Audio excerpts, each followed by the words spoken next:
Hello everyone, welcome to CBSE Class 10 English. The second poem of our first flight, Fire and Ice by Robert Frost. Before going to Fire and Ice, much about it, let's have a quick look about the poet Robert Lee Frost. He was born in the year 1874 and died in the year 1963.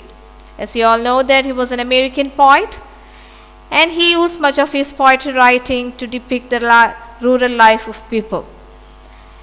And also we can see that he started writing his poetry from his school days. Apart from the rest of his poetry, highlighting the rural life, he thought of giving a change in the theme through the poem Fire and Ice. He focused on the human emotions, desire and hate, relating to the end of the world. Throughout this poem, he is giving a caution or a warning to the common man that he should not forget the bitter reality that everything in this world is transitory and death is inevitable. Going much about Fire and Ice, we can see that he published this Fire and Ice in the year 1920 in Harper's Magazine. And it just discusses about the end of the world with the elemental force of the earth. And he is relating this elemental force of the earth with human emotions, like fire with the emotion of desire and hate with ice. And also we see that this is one of the well-known poem of Robert Frost. Let's see what is the inspiration behind writing Fire and Ice. Dante, the Italian writer, has written Divine Comedy, an epic poem, and the first part of that epic poem is Inferno. In that Inferno, he happened to read about 9 rings of hell where the sinners were put. And talking about the worst sinners, he had seen in Canto 32 of Inferno that the worst offenders, such like the traitors, were submerged in a fiery hell up to their neck in ice. The line goes like this: a lake so bound with ice, it did not look like water, but like a glass right clear. I saw where sinners are preserved in ice. So this is one of the poems that inspired Robert Frost for writing Fire and Ice. And the second inspiration that he's got for writing this Fire and Ice is from a prominent astronomer, Harlow Shapely, where Robert Frost got a chance to talk with. So he asked one question to this astronomer, Harlow Shapely, then how the world will end. After hearing this question, we see that this astronomer replied that either the sun will explode and incinerate the earth. That is, the sun will explode and will burn the earth. The second one is that sometimes this earth will end up slowly freezing in deep space. So after hearing this comment from Harlow Shapely, we see that right after 1 year, Robert Frost published his poem Fire and Ice. And after seeing this poem, Harlow replied, or Harlow made a comment that science can influence the creation of art. Now let's go to see the poem Fire and Ice. I'll read the poem for you. Some say the world will end in fire, some say in ice. From what I have tasted of desire, I hold with those who favor fire. But if it had to perish twice, I think I know enough of hate to say that for destruction, ice is also great and would suffice. By Robert Frost.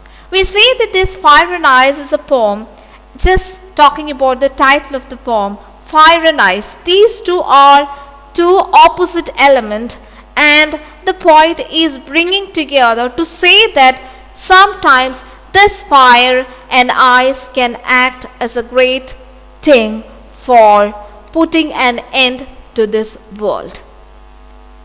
And we see that the early stages of the poem, the poet is pointing out the disaster of our world with two elemental forces. One is the fire and the other is the ice. And also we see that this fire and ice is a strong symbolic poem, and he is symbolizing the fire and ice with desire and hatred. Okay, so he says that, or he is symbolizing the extreme human emotions like desire and hatred to fire and ice. And we see that the first two lines just talks about, some say the world will end in fire, some say in ice. Who is the some here? Some is the people.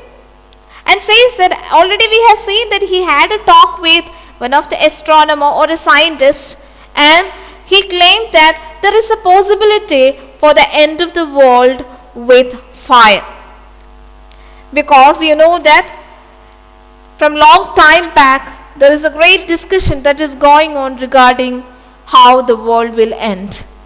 And so many predictions and so many people just prophesied about the end of the world in different manners, in different times, in different terms. And mostly the scientists believe that there is a chance that the core of the earth will get burned and it will explode. And that it may result in what? The end of the world in fire. And also we have seen that the latest news that we got from NASA, the Nibiru theory, what is it? An asteroid is barreling towards our planet. And definitely if it hits, it will turn into a fireball. And also so many other scientists, just like Stephen Hawking, he also said about the end of the world. And he just pointed out the use of mass weapon, killer robots, such likewise. There also we see the human emotion like desire and hatred. Isn't it? So, the poet just trying to coin this fire and ice with the human, extreme human emotion that may lead to what? Destruction. If desire go to extreme, what is desire? Desire can be passion, that can be lust. And what is hatred? Hatred is cold attitude where people lack love, understanding.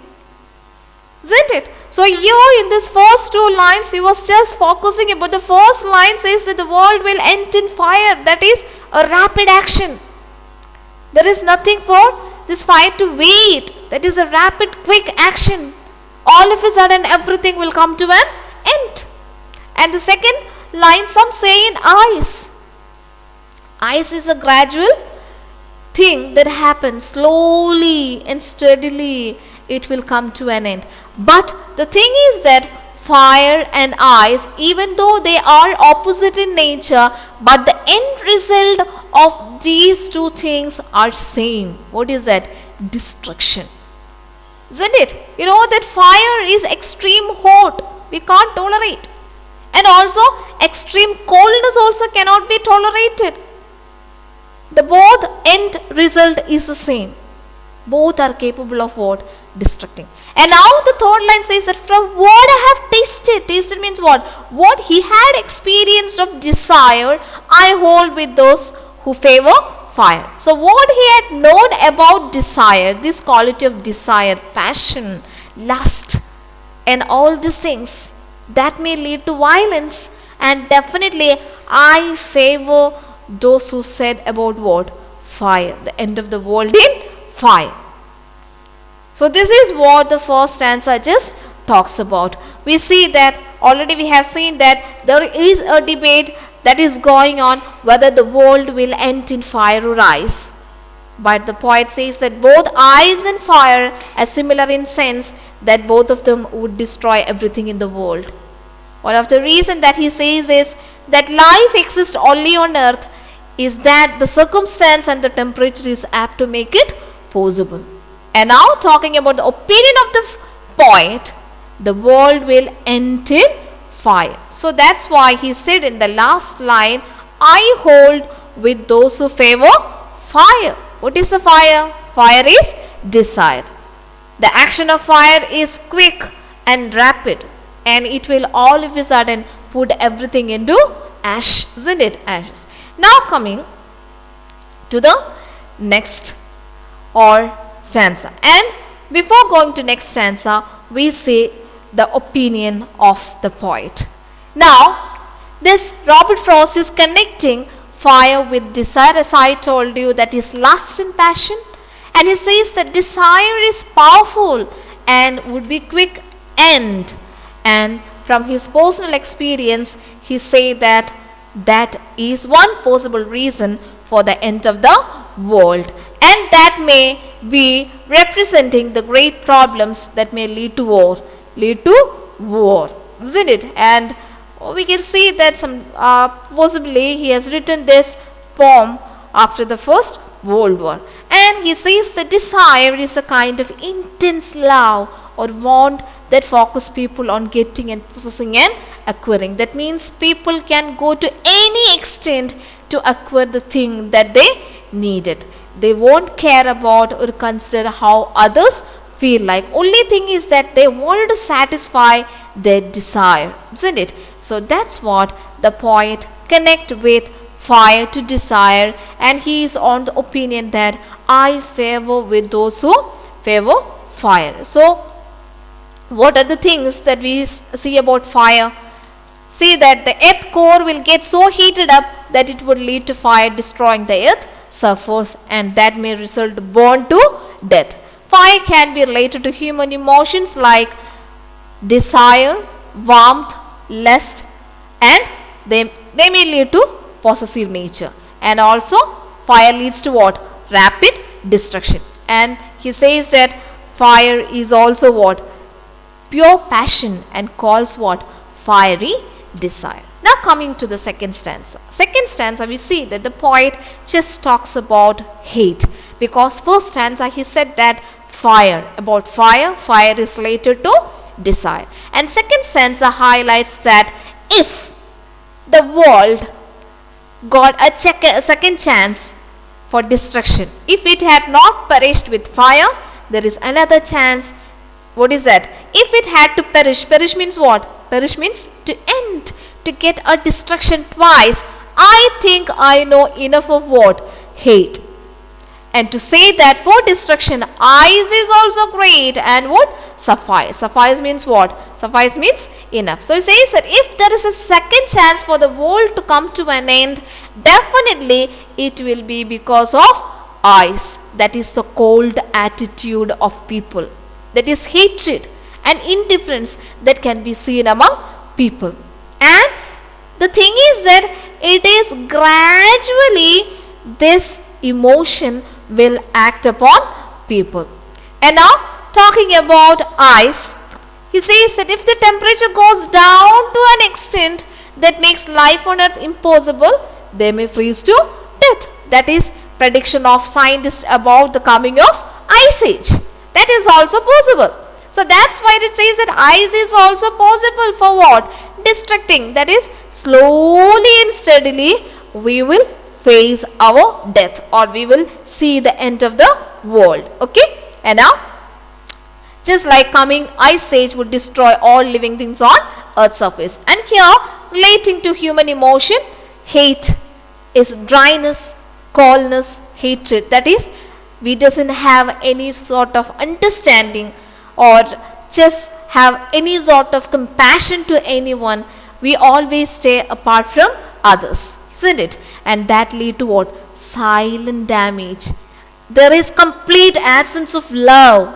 And here we see that the poet calls it icy hatred, and there is no chance for any sort of communication with each other, and it can spread in more subtle ways. So these are the two things the poet was just talking about, the ice and the fire. So what are the key points that we see in the first two stanzas, that is the fire and the ice? The poem pictures the destructive potential of humanity. Even human emotion, extreme human emotion can lead to what? destruction, or human beings have got the potential to destruct the world. Okay, and it says that human destruction doesn't have to be right, noisy and violent. And we say that he is just giving examples for desire and hatred what? With greed, violence, passion, lack of understanding, love for one another. Everything will be the root cause of what? The destruction of the world. And he says that if you are not able to control your emotions, surely you are bringing a great chaos to this world. We have seen what is going on around the world. Just for being so possessive to attain one's desire in life, he is ready to go to any extent without considering how others feel. People are playing with the feelings and emotions of others. Maybe that is one of the reasons why even desire between nation, countries, people, that may lead to great war. And says that whatever be, if man is not controlling his emotions, definitely even this desire or hatred can be enough for bringing an inevitable end of the world. So, in this Spiralize, the poet is giving a great warning to humanity, and he is giving a warning to the people that we should control our emotions, or we should put a bridle to our uncontrollable emotions. He is just giving out this warning from the inspiration that he got from Dante's Inferno, and also he is talking with the astronomer Harlow Shapely. So this is what Fire and Ice just talks about.